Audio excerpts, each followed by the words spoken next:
Having previously spoken about the state parks of northern New Jersey, this episode covers central New Jersey, mostly places with the area code of 973, with 201 being northern New Jersey historically and 609 being southern New Jersey. I continue here with the narration of places relating to the American Revolution, the industrial development of New Jersey, and the natural wonders of the Garden State. Beginning with Hackle Barney State Park, which is 1186 acres, acquired in 1924. There's the belief that it comes from a Native American word. Some sources say it comes from the word hackle, meaning ground, and Barney, a variation of bohichen, meaning to put wood on fire. So something about putting wood on a bonfire that gave Hackle Barney State Park its name. But there's also another belief that comes from the iron mining history of a foreman named Barney Tracy, who often heckled the men on the site, giving it the name Hackle Barney. The last claim is that the land near Hackle Barney may have been owned by a man named Barney Hackle. So a lot of theories to the name of Hackle Barney State Park. The land here was used for iron ore mining in the 19th century and then donated to the state by Adolf Bory. He was described as a merchant in zinc manufacturing, president of the Savage Arms Company, and the vice president of Bethlehem Steel in neighboring Pennsylvania.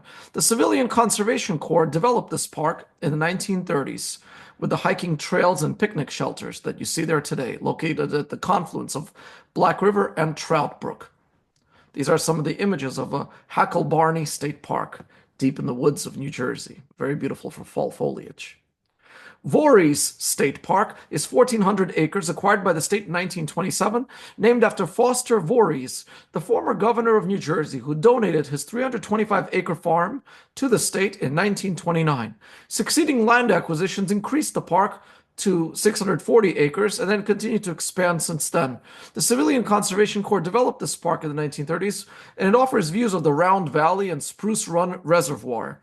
In 1965, the New Jersey Astronomical Association built the Paul Robinson Observatory inside the park on land leased from the state.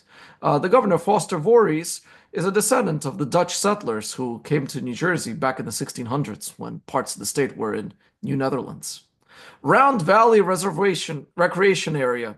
In 1960, the New Jersey Water Authority constructed two large dams and flooded a large valley, creating the Round Valley Reservoir, named after a naturally formed circular valley surrounded by Cushetunk Mountain. The deep valley was caused by erosion of the soft sedimentary rock in the center of this mountain. The surrounding ridges remained because they were underlaid with dense and volcanic diabase rock, the same rock that forms the New Jersey Palisades. The volcanic rock slowly cooled under the surface of the earth. It is the only New Jersey wilderness campsite and almost feels like a crater lake of New Jersey, but much less dramatic than the crater lake of Oregon. Round Valley Reservoir has a beach, and sometimes you could see hot air balloons flying above this reservoir because of this thinly populated area, popular with hot air balloon flying. Next one is the Wallace House and Old Dutch Parsonage Historic Site, located in Somerville. Jacob Rutson Hardenberg, a Dutch reform minister who lived in the nearby Old Dutch Parsonage, sold a small farmhouse and 95 acres of land to John Wallace, a merchant and fabric importer in Philadelphia. This was in the colonial period. 1775-1776, Wallace buys 12 acres more of land and builds this 8-room Georgian-style mansion next to the farmhouse. Wallace named the estate the Hope Farm and hoped to retire there. The Revolutionary Memorial Society bought the house in 1896 to save it from development and then gave it to the state of New Jersey in 1947. And that's how we have this Wallace House and the Old Dutch Parsonage, surrounded by suburban tract housing in Somerville and a reasonably walking distance from the Somerville train station on the New Jersey Transit.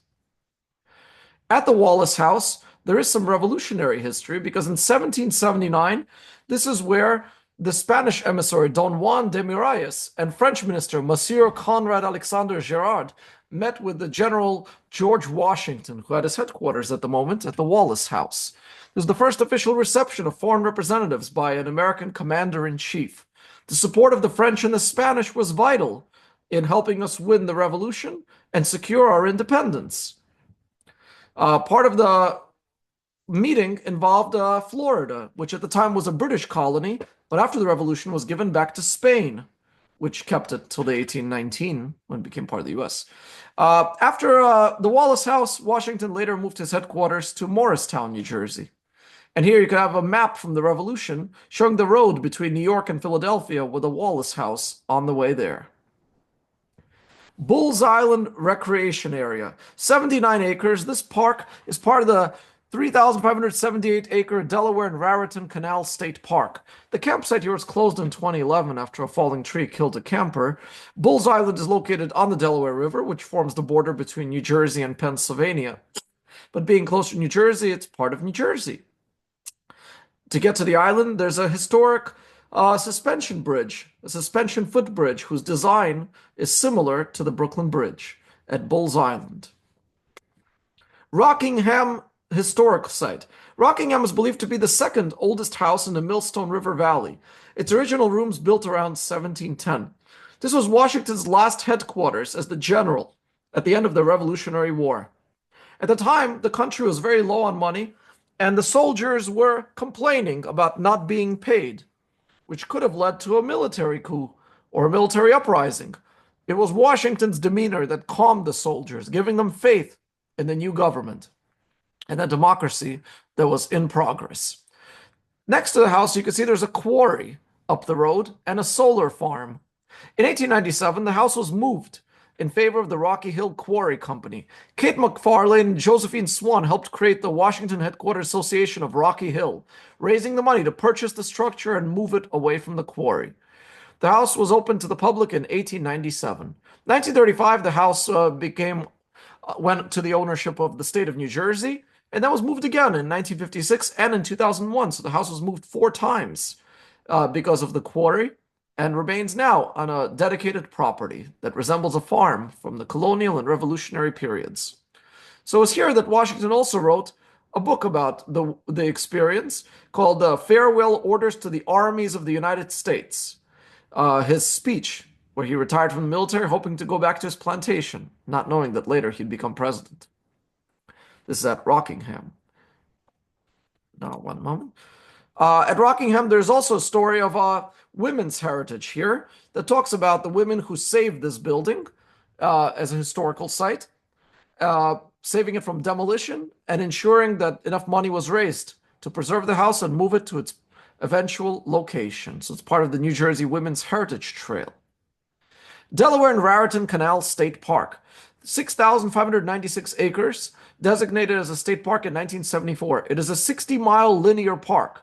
A portion of the Belvedere-Delaware Railroad corridor from Bulls Island to Frenchtown was added to the park in the 1980s. Now, compared to New York's Erie Canal, the Delaware and Raritan Canal and the Morris Canal were certainly not as ambitious and not as profitable, but it was part of New Jersey's industrial revolution, connecting the Delaware River to the Atlantic Ocean through the heart of New Jersey. Eventually, railroads and highways took the traffic off of the canal, and the canal was gradually abandoned in parts. But the parts of the canal that were extant enabled it to survive and eventually become this linear park that runs through the heart of New Jersey. Within the park, there are historical signs talking about the locks that enabled boats to go up and down through this elevation. The structure at Lambertville was built in 1848, 14 years after the Delaware and Raritan Canal was opened, and this canal was abandoned in 1912. The canal saw its peak during the years after the Civil War, bringing barges with coal and other goods from the Pennsylvania mountains to the coastal industrial cities and the paper mills along the way. Coming up, we will have the part 2 of Central New Jersey, which will talk about the curiously named Double Trouble State Park, Cheesequake State Park, among others, and the state forests and beaches in the middle of this park. Thank you so much for watching this video, and I look forward to your comments. Thank you.